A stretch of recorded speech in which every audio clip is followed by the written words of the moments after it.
Akala ng iba, pa-chill-chill ka lang. Akala ng iba, pangiti-ngiti ka lang. Akala ng iba, patawa-tawa ka lang. Pero yun ang akala nila. Hindi nila alam na sa kabila ng pagngiti mo, pagiging masaya mo, sa likod nun may mga problema na hindi mo alam kung ano yung gagawin mo. Sa likod nun may mga sitwasyon na hindi mo alam kung sino yung lalapitan mo. Wala naman kasi tayong ibang choice kundi ngumiti na lang talaga at tawanan ng mga problema. Kaya yung akala ng iba na pa-chill-chill ka lang, akala ng iba na wala kang problema, yun ang akala nila. Hindi ba pwedeng magaling lang talagang magdala? Kasi wala namang option kundi lumaban eh. Kaya ikaw na nanonood, alam ko sa kabila ng pagngiti mo, may mga problemang hindi mo alam kung paano mo susolusyonan.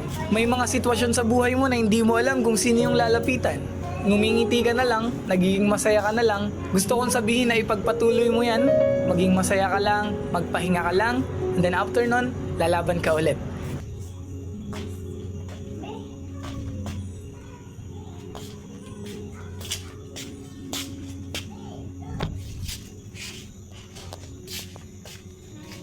Pasok pa ano lang yun, sir.